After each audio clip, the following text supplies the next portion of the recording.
decodificar, compreender, interpretar, reter e aplicar. Aqui, bem-vindo ao canal Mental Impulse. Para apoiar o canal, não esqueça de inscrever-se, curtir, comentar e compartilhar. Demonstre sua gratidão às pessoas que colaboram para seu desenvolvimento. Aviso: este vídeo contém ativadores sonoros e visuais que auxiliam na compreensão, foco e mentalização das informações. Lei 21.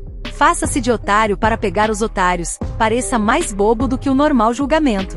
Ninguém gosta de se sentir mais idiota do que o outro. O truque, portanto, é fazer com que suas vítimas se sintam espertas, e não só espertas, mas mais espertas do que você. Uma vez convencidas disso, elas jamais desconarão que você possa ter segundas intenções. A lei observada. No inverno de 1872, o financista americano Asbury Arpending estava em Londres quando recebeu um telegrama. Tinham descoberto uma mina de diamantes no oeste americano. O telegrama vinha de uma fonte confiável, William Houston, dono do Banco da Califórnia, mas Arpending achou que era brincadeira, provavelmente inspirada pela recente descoberta de enormes minas de diamantes na África do Sul. O fato é que quando se começou a falar de gente encontrando minas de ouro no oeste dos Estados Unidos, ninguém acreditou, e no final era verdade. Mas uma mina de diamantes no oeste. Arpending mostrou o telegrama para seu amigo financista, o Barão Rothschild, um dos homens mais ricos do mundo, dizendo que deveria ser brincadeira. O barão, entretanto, retrucou: não tenha tanta certeza disso. A América é um país muito grande. Já surpreendeu o mundo de muitas formas. Talvez ainda guarde outras surpresas. Arpending pegou logo o primeiro navio para os Estados Unidos. Ora, não há nada de que um homem se orgulhe mais do que da sua capacidade intelectual, pois é ela que o coloca no comando do mundo animal. É muita imprudência deixar que alguém o veja como decididamente superior nesse ponto, e deixar que outras pessoas vejam isso também. Por conseguinte, embora a classe social e o dinheiro possam sempre contar com um tratamento privilegiado na sociedade, com isso a capacidade intelectual não pode contar. O maior favor que podem prestar à inteligência é ignorá-la, e se as pessoas a percebem, é porque a consideram uma impertinência, ou algo a que o seu possuidor não tem nenhum direito legítimo, e do qual ele apenas ousa se orgulhar. E em retaliação e vingança por sua conduta, as pessoas secretamente tentam humilhá-lo de alguma outra forma, e se demoram para fazer isso é só porque esperam pela ocasião mais adequada. Um homem pode ser o mais humilde possível nesse sentido, e ainda assim dificilmente conseguirá que as pessoas lhe perdoem o pecado de se colocar intelectualmente acima delas. Em Garden of Roses, Sade observa: você deveria saber que os tolos são 100 vezes mais avessos a se encontrar com o sábio do que o sábio tem disposição para estar em companhia de tolos. Por outro lado, ser idiota é uma recomendação verdadeira, pois assim como o calor é agradável ao corpo, também é agradável à mente sentir a sua superioridade, e o homem procura a companhia que vai lhe dar essa sensação, tão instintivamente quanto ele se aproxima da lareira ou caminha no sol quando quer se aquecer. Mas isto significa que ele não agradará por sua superioridade, e se um homem quer agradar, deve ser intelectualmente inferior. Arthur Schopenhauer, de 1788 a 1860. Quando Arpending chegou em São Francisco, havia uma excitação no ar que lembrava a corrida do ouro no final da década de 1840. Dois rudes garimpeiros chamados Philip Arnold e John Slack é que tinham descoberto a mina de diamantes. Não disseram onde exatamente em Wyoming, mas tinham levado um técnico em Minas muito respeitado até lá algumas semanas antes. Dando várias voltas para ele não adivinhar onde estava. Lá, o técnico assistiu aos dois mineradores tirarem da terra os diamantes. Retornando a São Francisco, o técnico mostrou as pedras a vários joalheiros, um dos quais as avaliou em $1,5 milhão. Arpending e Houston então pediram a Arnold e Slack para acompanhá-los até Nova York, onde o joalheiro Charles Tiffany ia conferir essas primeiras estimativas. Os garimpeiros responderam constrangidos, farejavam uma armadilha. Será que podiam confiar nestes espertalhões da cidade? E se Tiffany e os financistas ficassem com a mina deles? Houston procurou tranquilizá-los colocando nas suas mãos $100 mil e mais outros 300 mil em títulos. Se o negócio desse certo, eles receberiam mais $300 mil. Os mineradores concordaram. O grupo viajou para Nova York, onde se reuniu na mansão de Samuel L. Barlow. A nata da aristocracia da cidade estava presente, o general George Brinton McClellan, comandante das forças da União na Guerra Civil, o general Benjamin Butler, Horace Greeley, editor do jornal New York Tribune, Arpengin, Halston e Tiffany. Só faltavam Slack e Arnold, turistas na cidade. Eles resolveram dar uma volta. Quando Tiffany anunciou que as gemas eram verdadeiras e valiam uma fortuna, os financistas ficaram excitadíssimos. Telegrafaram para Rothschild e outros magnatas para contar sobre a mina de diamantes e convidá-los a participar do investimento. Ao mesmo tempo, disseram aos garimpeiros que queriam fazer mais um teste. Eles faziam questão de escolher um perito para ir com Slack e Arnold até o local e verificar a riqueza da mina. Os garimpeiros concordaram relutantes. Enquanto isso, disseram, eles teriam de voltar para São Francisco. As pedras que Tiffany tinha examinado eles deixaram guardadas com Arpengin. Semanas depois, um homem chamado Louis Janney, o melhor técnico em mineração do país, encontrou-se com os garimpeiros em São Francisco. Janney era um cético de nascença, e estava determinado a conferir se a mina não era uma fraude. Acompanhando Janney, vinham Arpengin e vários outros financistas interessados. Como aconteceu com o técnico anterior, os garimpeiros conduziram o grupo por uma série complicada de cânions, deixando-os totalmente confusos sem saber onde estavam. Chegando lá, os financistas viram espantados Janney escavar o terreno, derrubar cupinzeiros, revirar matacões descobrindo esmeraldas, rubis, safiras e principalmente, diamantes. A escavação durou 8 dias e no final, Janney se convenceu. Disse aos investidores que eram donos das terras mais ricas da história da mineração. Com os 100 homens e máquinas adequadas, informou, eu garantiria a retirada de $1 milhão em diamantes por mês. Voltando para São Francisco dias depois, Halston, Arpengin e companhia se apressaram a formar uma empresa de investidores privados com um capital de $10 milhões. Primeiro, entretanto, tinham de se livrar de Arnold e Slack. Isso significava dissimular o seu entusiasmo. Não precisavam revelar o verdadeiro valor do terreno. Fizeram-se, portanto, de desentendidos. Quem garante se Janney está certo, disseram aos garimpeiros, a mina talvez não seja tão rica quanto pensamos. Os garimpeiros ficaram zangados. Mudando de tática, os financistas disseram aos dois homens que se insistissem em ficar com ações da mina, acabariam tosquiados pelos magnatas e investidores inescrupulosos que dirigiriam a empresa. É melhor, eles disseram, pegar os $700 mil que estavam lhes oferecendo, uma quantia enorme na época, e deixar de lado a ganância. Isso os garimpeiros pareceram entender, e acabaram concordando em aceitar o dinheiro, cedendo-lhes em troca os seus direitos e os mapas também.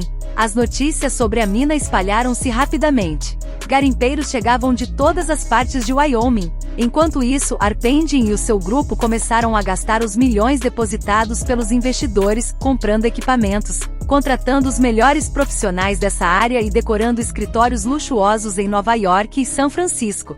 Semanas depois, era a primeira vez que voltavam ao local, souberam da triste verdade. Não havia um só diamante ou rubi. Tinha sido tudo uma armação. Estavam arruinados. Arpengin, involuntariamente, havia atraído os homens mais ricos do mundo para a maior fraude do século. Interpretação. Arnold e Slack não armaram a sua estupenda trapaça usando um engenheiro falso ou subornando Tiffany. Todos os especialistas tinham falado a verdade. Todos acreditaram sinceramente na existência da mina e no valor das gemas. O que os confundiu foram os próprios Arnold e Slack. Os dois homens pareciam tão caipiras, tão jecas, tão ingênuos que ninguém acreditou nem por um momento que fossem capazes de inventar uma fraude tão audaciosa. Os garimpeiros simplesmente observaram a lei que diz que você deve parecer mais otário do que a sua vítima, o primeiro mandamento do trapaceiro. A logística da fraude foi bastante simples. Meses antes de Arnold e Slack anunciarem a descoberta da mina de diamantes, eles foram comprar na Europa pedras verdadeiras pelas quais pagaram cerca de $12 mil, parte do dinheiro economizado no tempo em que garimpavam ouro. Em seguida salgaram a mina com essas pedras que o primeiro especialista recolheu e levou para São Francisco. Os joalheiros que as avaliaram, inclusive Tiffany, foram contagiados pela febre e lhes deram um valor exageradamente alto. E aí, Halston deu aos garimpeiros $100 mil como garantia e eles, de Nova York, antes de voltar para São Francisco, foram simplesmente até Amsterdã comprar vários sacos com pedras brutas. Quando salgaram pela segunda vez a mina, havia muito mais gemas para serem encontradas. Mas a fraude funcionou não por causa desses truques, mas porque Arnold e Slack foram perfeitos representando seus papéis. Na viagem a Nova York, onde se misturaram com milionários e magnatas, eles representaram a figura do caipira, de calças e paletós curtos e apertados, e agindo como se não acreditassem em tudo que viam na grande cidade. Ninguém achou que aqueles jecas pudessem estar passando a perna nos financistas mais desonestos e sem escrúpulos da época. E depois que Arpending, Halston e até Rothschild aceitaram a existência da mina, quem duvidasse estaria duvidando da inteligência dos homens de negócios mais bem-sucedidos do mundo. No final, a reputação de Arpending ficou arruinada e ele nunca mais se recuperou. Rothschild aprendeu a lição e não se deixou mais enganar. Slack pegou o seu dinheiro e desapareceu de vista, nunca mais foi encontrado. Arnold simplesmente foi para casa em Kentucky. Afinal de contas, a venda dos seus direitos de mineração tinha sido legal, os compradores foram bem aconselhados e se a mina se esgotara, o problema não era deles. Arnold usou o dinheiro para ampliar bastante a sua fazenda e abrir o seu próprio banco. As chaves do poder. A sensação de que alguém é mais inteligente do que nós é quase insuportável. Em geral, tentamos justificá-la de várias maneiras. O conhecimento dele é só teoria, enquanto o meu se baseia na realidade. Os pais dela pagaram para ela estudar. Se meus pais tivessem tido tanto dinheiro assim, se eu tivesse sido privilegiado, ele não é tão inteligente quanto pensa. E ela pode conhecer melhor do que eu a sua ariarzinha restrita, mas fora disso ela não é nem um pouco esperta.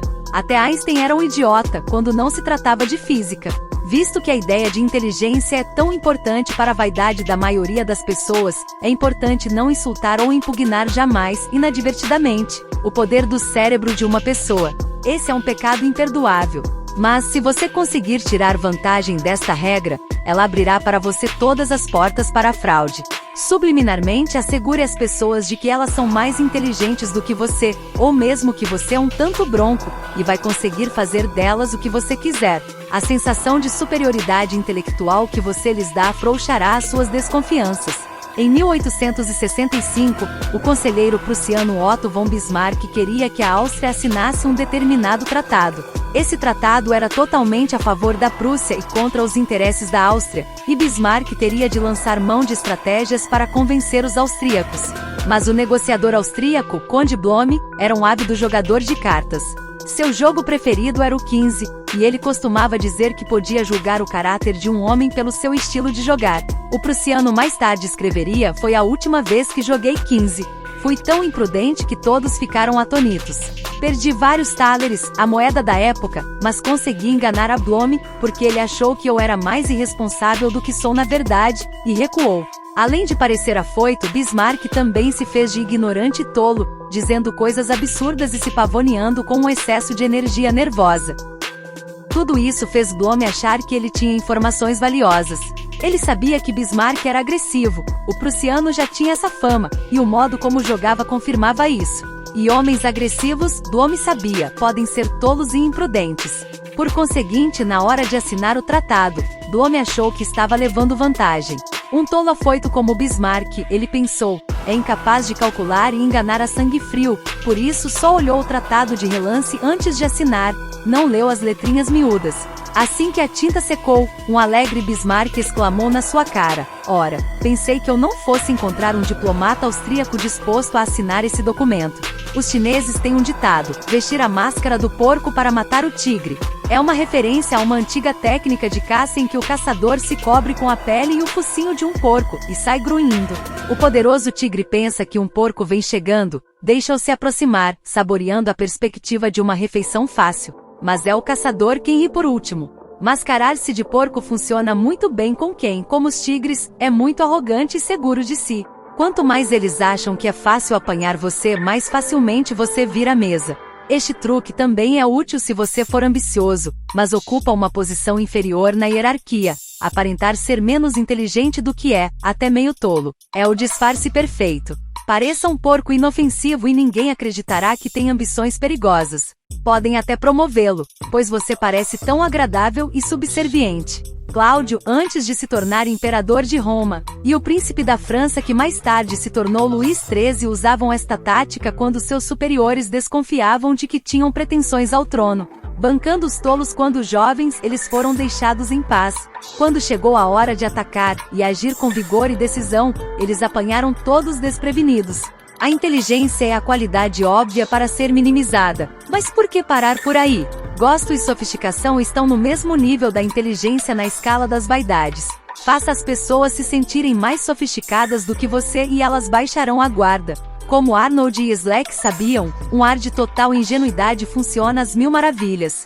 Aqueles elegantes financistas estavam rindo pelas suas costas, mas no final, quem riu por último? Deixe sempre as pessoas acreditarem que são mais espertas e mais sofisticadas do que você. Elas os manterão por perto porque você as faz se sentir melhor, e quanto mais você ficar por perto, mais chances terá de enganá-las. Imagem: o gambá. Fingindo-se de morto, o gambá se faz de idiota. Muitos predadores o deixaram em paz por isso. Quem acreditaria que uma criaturinha tão feia, burra e nervosa seria capaz de tamanha fraude? Autoridade. Saiba usar a burrice. O homem sábio usa esta carta às vezes. Há momentos em que a maior sabedoria é parecer não saber nada. Você não precisa ser ignorante, basta ser capaz de fingir que é. Não é muito bom ser sábio entre tolos e lúcido no meio de lunáticos. Quem se faz de tolo não é tolo, a melhor maneira de ser bem recebido por todos é fingindo ser um grande idiota. Baltazar Gracian, de 1601 a 1658. O inverso.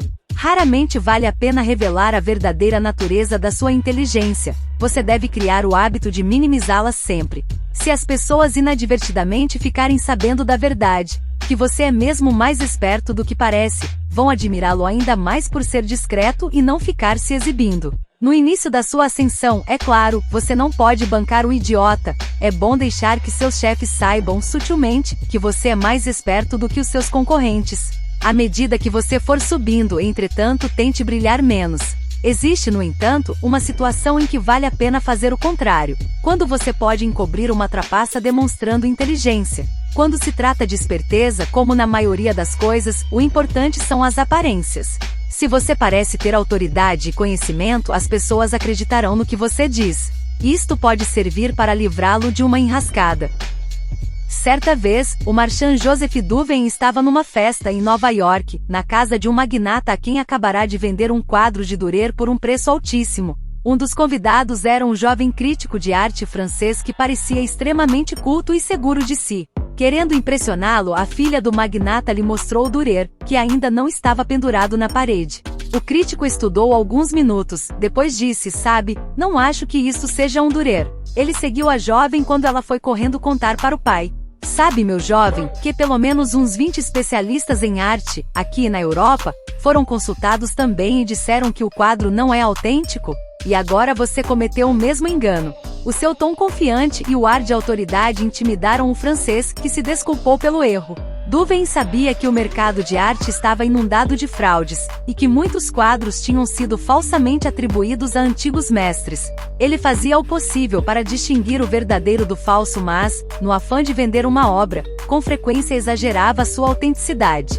O importante para ele era que o comprador acreditasse que tinha comprado um Durer, e que o próprio Duven convencesse todos da sua perícia com seu ar de impecável autoridade. Por isso é importante ser capaz de bancar o professor, quando necessário, e não impor aos outros essa atitude à toa. Essa é apenas uma lei, das 48 leis do poder.